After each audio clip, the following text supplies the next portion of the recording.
Hour of Truth, starring Vincent Price, will be heard in just a moment on the Hollywood Star Playhouse.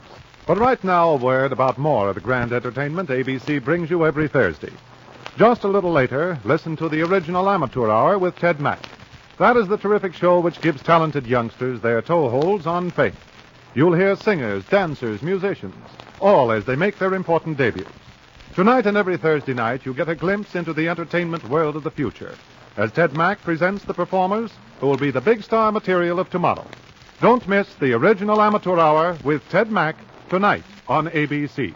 Now, Mr. Vincent Price on the Hollywood Star Playhouse.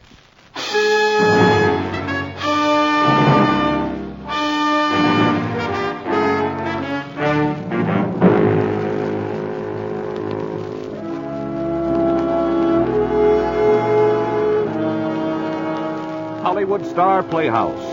Tales of suspense, thrills, adventure by Hollywood's finest writers with Hollywood's top stars. Brought to you each week by the American Broadcasting Company.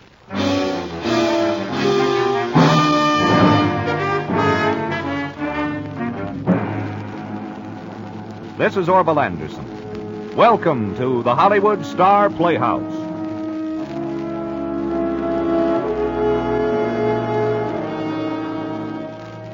Charging toward him is a 1,000-pound black fighting bull.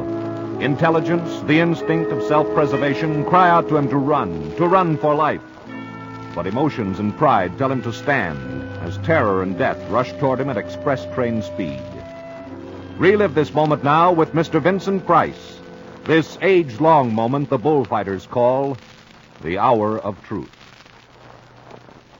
Quite possibly you have already read what happened that Sunday in the bull ring at Ciudad Valles.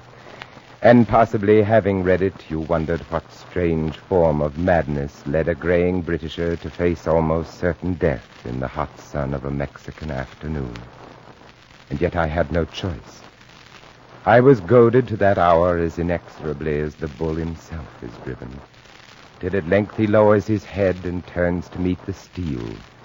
When the hour of truth has come, and the time for dying is at hand. We had come to Mexico in the spring to make a film about the bulls. I had been chosen to write the screenplay because when I was young, I had been an aficionado and followed the corridas de toros. And I had seen flashing horns tear the viscera like exploding shrapnel, and learned that no man is brave enough or clever enough to win always over the beast. That even the most skillful will someday be tossed in the air like chaff and fall limply to the blood-soaked sand. I tried to put all of this into the picture, but it was hard, and I failed. I had come in the spring because of the film, and in the fall I stayed because of Dolores. What shall I say of Dolores del Campo? That she was the daughter of Don Felipe, who bred fighting bulls on the great hacienda near the city? That her hair was the copper of a new centavo, that she was 20 and I was nearing 50, that we were in love, that it didn't matter, that we were in love and there was laughter between us, and nothing else mattered much, until the time of the bulls came, until the red doors of the cantina in the Hotel Casa Grande swung open, and fear moved toward me from across the room, and his name was Raul. Senorita Dolores, I had not thought to see you here. I am so glad. Buenas noches, senor. Senor, last year you were not so formal. Last year was long ago. As you say, that was long ago. But it can do no harm for old friends to have a drink together. Surely your chaperone will not object. Senor Sidney is not my chaperone. He is my fiancé. Oh, I did not know. My apologies, senor. Ricardo, this is Raul Fernandez. He grew up on my father's hacienda. How do you do? Won't you join us for a drink? Gracias. Mozo, 3 tequillas, por favor. You are a very lucky man, senor. Thank you, I think so too. I know Dolores better than anyone. She is one wonderful girl. Always we are together since we are children, until I go away to become a matador de toros. Perhaps you have heard of me. In the ring, I'm called El Bravo, the brave one. Yes, I saw you fight this afternoon. Then see how bull should be fought. Perhaps you come watch me again. You and your fiancé. I do not think we would be interested. Oh, but of course I forget. Senor Sidney is Anglo-Saxon. He does not care for the Fiesta Brava. But perhaps if he were to see more of it... I have seen corridas before you were born. Truly? I did not know they fought bulls in your country. In Spain, where the matadors were artists, not jumping jacks and butchers. I am sure the senor does not mean to be insulting. It is only that he speaks of things about which he knows nothing. Ricardo knows more of the bulls than any man in Valles. He has written books about them. Books. It takes a brave man to write of the bulls. And he has fought them, too. Alongside the greatest of the matadors, mano a mano with Belmonte himself. Is that not so, Ricardo? In a way, but... Well, senor, is this indeed true? Yes. Yes, it is true. Again, I apologize. It is unfortunate that your years prohibit your re-entering the plaza. I should be happy to learn more of the proper way of fighting bulls from the expert. It has nothing to do with age. Ricardo retired long ago. He's out of practice, that is all. I understand. As a man grows old, he learns fear. I've heard it often. And I've heard often that the matador who is not afraid is either a liar or a fool. And I say that I am not afraid of the bulls or of you, senor. Raul, Ricardo. Raul, please. Get out of the way, Dolores. No, she's right. I'm sorry. I have been drinking. My father, he taught me to respect my elders. He would not like it that I act in this fashion, that I take advantage of another's infirmity. I can manage this old carcass pretty well, Senor Fernandez. I should be delighted to continue our discussion any time, any place, any terms. Of course, senor. I should not think to question your courage. You must forgive us, Dolores and me, for becoming so excited. It is only that we are both so very young. You understand. Buenas noches, Senor Sidney. Dolores? Insolent puppy. Oh, you should not have angered him so, querido. Raul has the great quickness of temper. And I do not like the way he looked at you. His eyes burned as they do in the plaza before the kill. I do not like that look. There is death in it.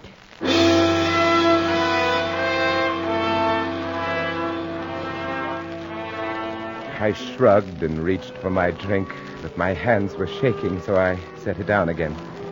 Dolores smiled then and put her hand on mine to steady it. Beside her smooth fingers, the back of my hand appeared dried and wrinkled like the skin of an overripe melon. And I felt sick inside with the one disease for which there is no cure.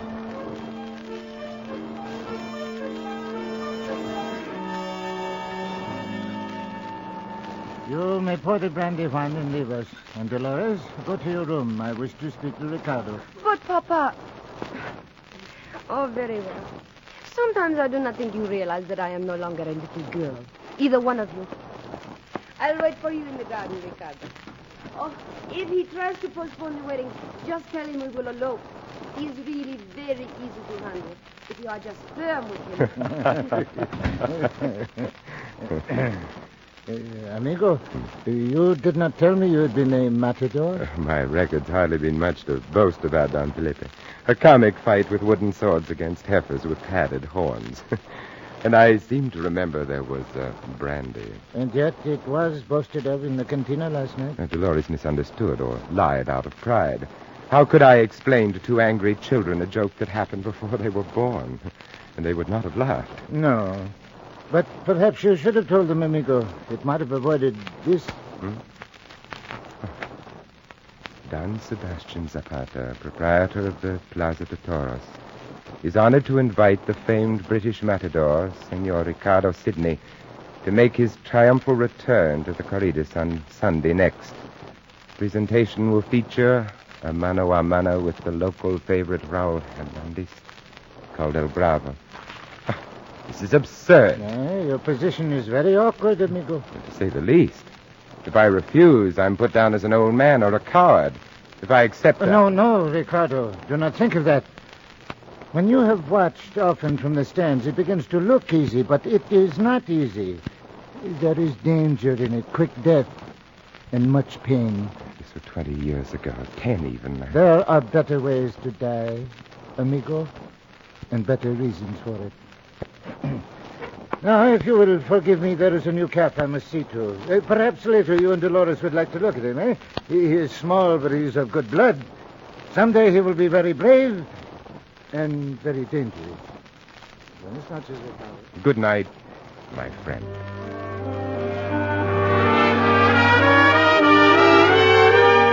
When he had gone, I sat down at the table and began to compose my refusal to Senor Zapata. Then the bright splash of a matador's cape that hung against the wall caught my eye. I took it down and held it in my hands. The dryness of the air had filled the smooth silk with electricity, and a shock tingled through my fingers. I shook it once, and then ran a series of Medea Veronicas, ending in a rebolera. They weren't bad. Not good, but not bad.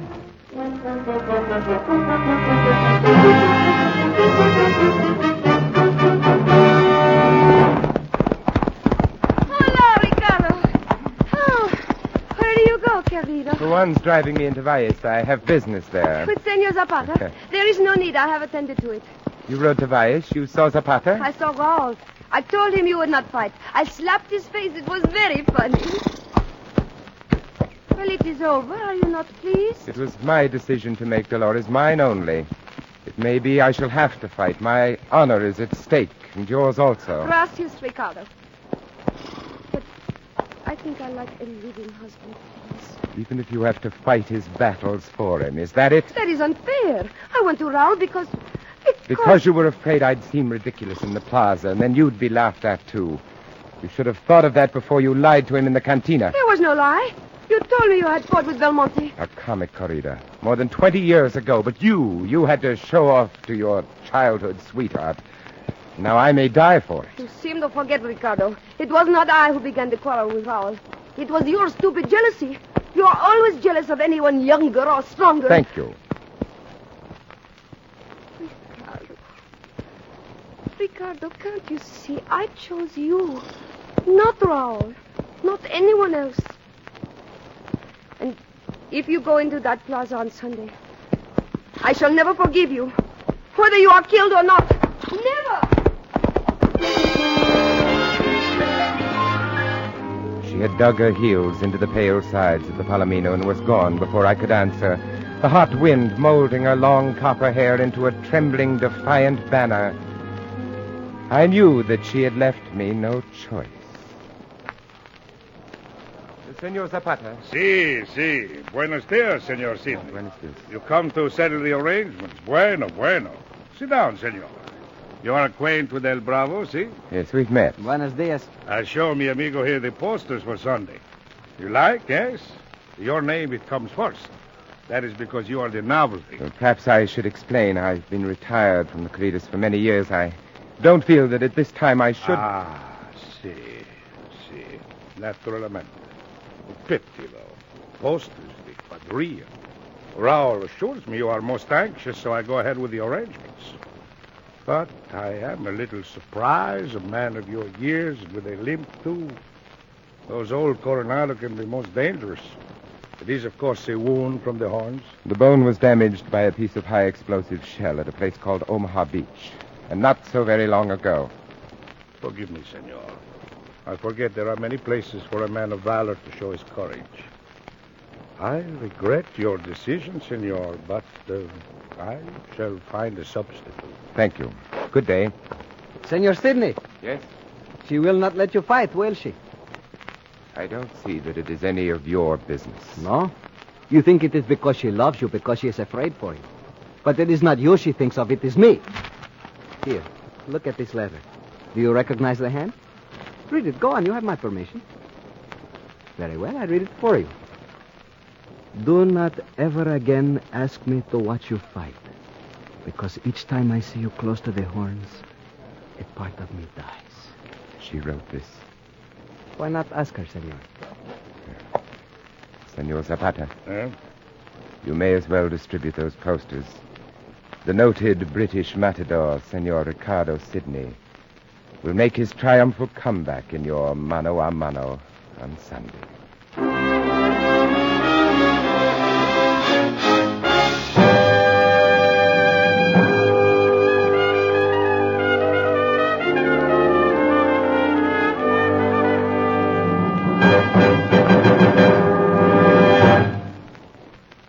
We will continue with Act Two of Hollywood Star Playhouse in just a moment.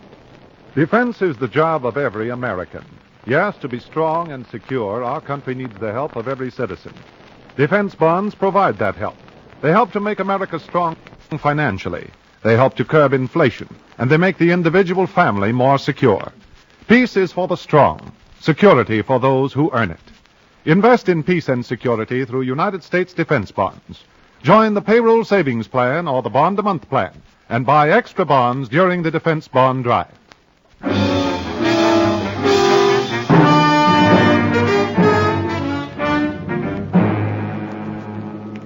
Now, Act Two of Hour of Truth, starring Mr. Vincent Price.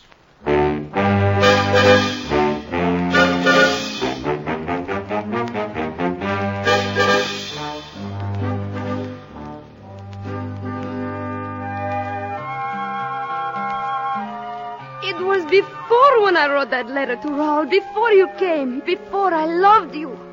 You've got to believe me, Ricardo. It was before. It doesn't matter now, Dolores. But you can go to Senor Zapata. Tell him you were tricked. You... No, it's too late for that. I'm not fighting for you anymore. It's for myself. For a bunch of crepe paper and tinsel like the stuff on a banderilla. Youth, love, honor. And it is nothing then that I love you as you are for what you are. Do you? I have told you. And I didn't hear you. I see. Of course, Dolores, you mean something. You're a symbol, a trophy for the victor to whom the spoils belong. A trophy, like the ear of the bull, to signify the triumph of man over the brute. Very well, Ricardo. If this is your choice... I have no choice. Even if it means your death... Even then.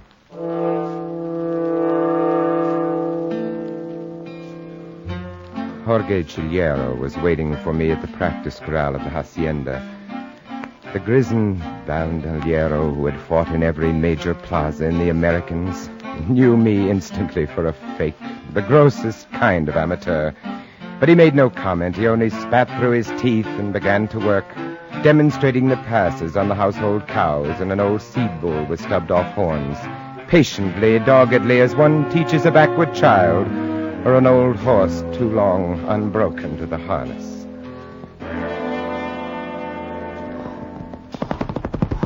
Keep the rag low, hombre. Make him watch it, or he looks for you with the horns.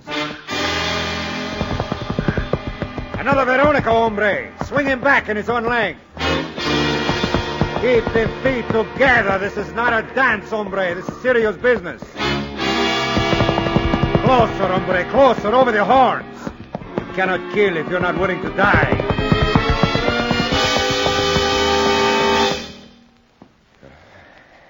Well, my friend, have I learned enough? Not enough.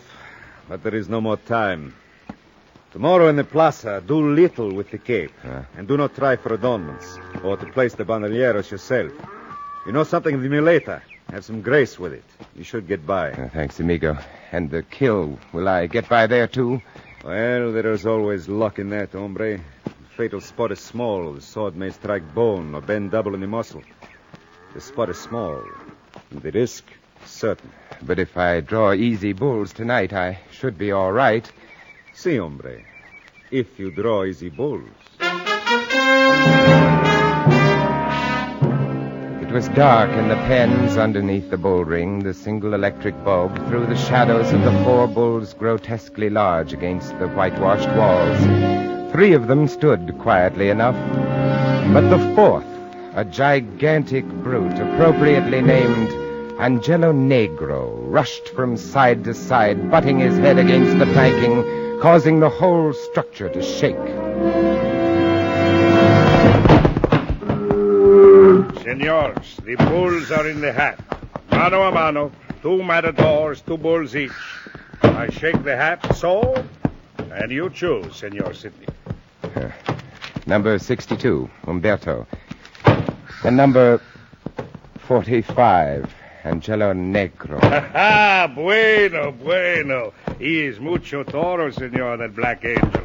Mucho toro.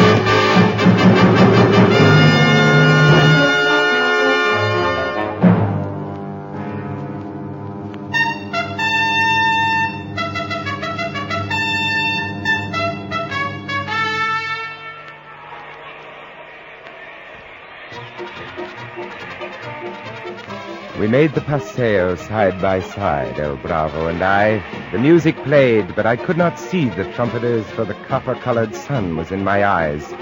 We moved as one in the age-old ceremony, stepping in rhythm to the music from sun into shadow, stopping before the judges, and then tossing our embroidered capes towards the same box, where a girl was sitting with copper-colored hair like the sun, or a burnished centavo. For a moment she held them both in her hand. Then she threw one carelessly towards the box where the alcalde sat and spread the other on the parapet in front of her. I wondered which it was, but the sun was in my eyes. And then there was no more time for wondering. Step back, hombre. Here it comes again. Hey, that is mucho toro. 540 kilos, eh? Yes, he looks bigger than last night. It doesn't matter, hombre. He hooks to the right. Remember that.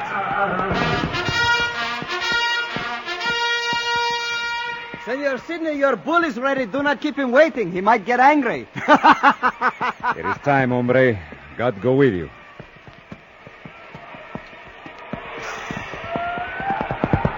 Hey, Toro!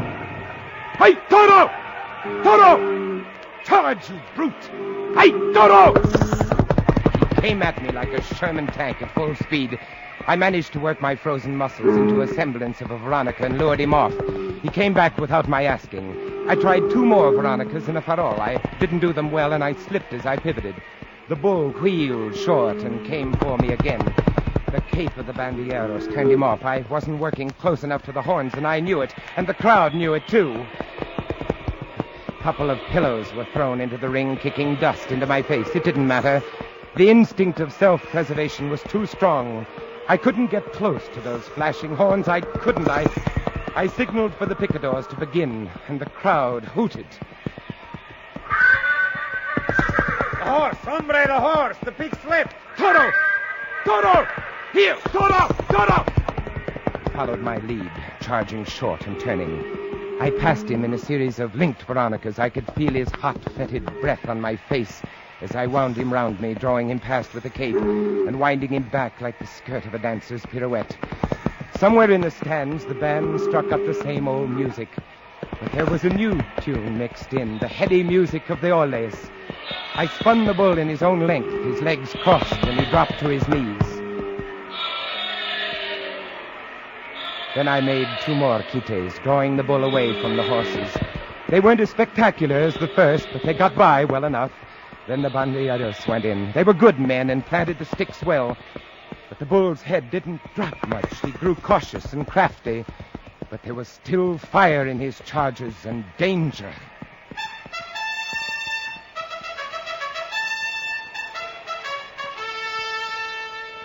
All right, hombre. The sticks are planted. The rest is between you and the bull. I picked up the muleta and the sword and walked toward the judge's box. I received the permission to kill and took off my hat to dedicate the bull. I thought of throwing it to Dolores, but I'd said I wasn't fighting for her, so I carelessly dropped it on the sand. Then I turned, and Angelo Negro was in the middle of the ring waiting for me. We were alone, the 2 of us, a fighting bull and an old man with a limp. The tercio of the death had begun. The hour of truth was at hand. The great bull charged almost before I was ready, but he followed the moving corner of the muleta. My confidence began to grow. I ran a set of linked naturals, finishing off with a cambiado de pecho. It went well enough till I tried bringing him across my chest again. The wind caught the near end of the surge, and he hooked too close. I felt the braid tear across my chest, and the blood from his shoulder smeared my arm. And I knew that I was finished. I couldn't take any more. I'd given all I had, and it wasn't enough. He wasn't ready for the kill, but I had to try it. He stood motionless, waiting. I profiled true and leaned in toward him. But his head came up, and the sword flew skyward. The horn tore my hip in a searing flash of pain. I stumbled towards the barrera while the crowd hooted. The wound was only a scratch. I could have stayed in the ring, but I was old and tired and finished. Do not worry, Senor Sidney. I kill him for you. It is very simple. I demonstrate. Observe, senor! Raul, wait! It's dangerous. He isn't ready. I never even got the sword into the muzzle. The bull met him halfway and tossed him skyward off horns dipped in his blood. They tell me that I shouted, that the bull was mine, that I raced into the ring with only the sword in hand. They say I charged bull-like at the black monster, bellowing in answer to his bellow, turning him away from the fallen man. I remember none of that. I remember only leaning in over the bloody horns and driving the blade to the hilt and staggering back as the bull fell to his knees and sinking into a blackness that was red with the color of dying.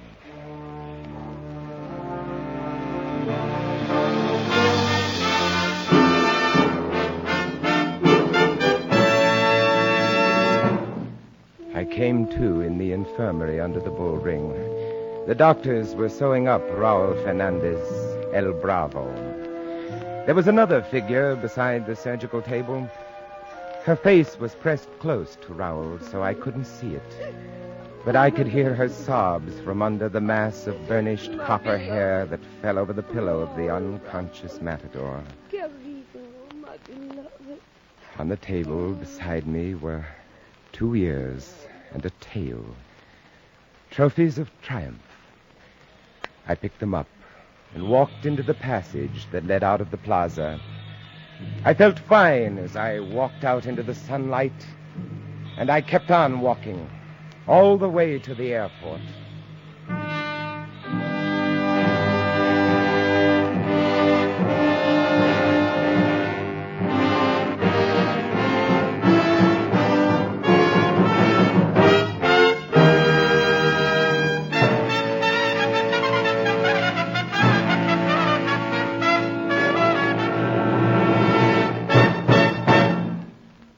Vincent, one of the most thrilling stories ever put on the air. A thrilling performance, too. Well, thanks, Orville. And don't forget the rest of the cast. Joan Banks, Harry Bartell, Alan Reed, Gerald Moore, and Bob Griffin. Thanks, everybody. Thanks again, Vincent.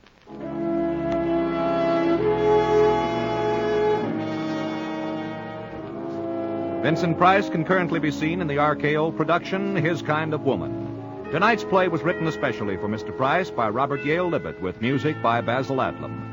The entire production is under the direction of Jack Johnstone. Now, here is the star of next week's thrilling story on Hollywood Star Playhouse, Mr. Edmund Gwenn. If I put my mind to it, my trained mind, a good mind, I could commit the perfect crime with perfect safety.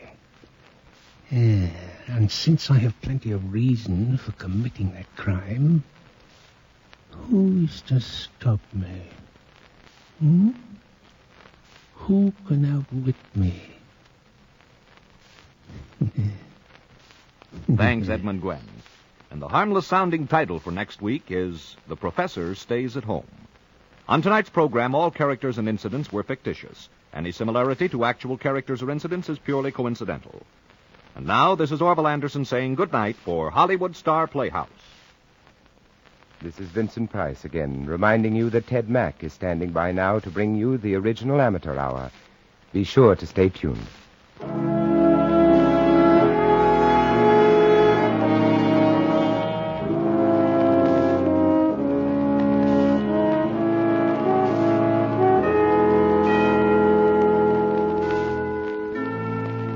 This program has come to you from Hollywood.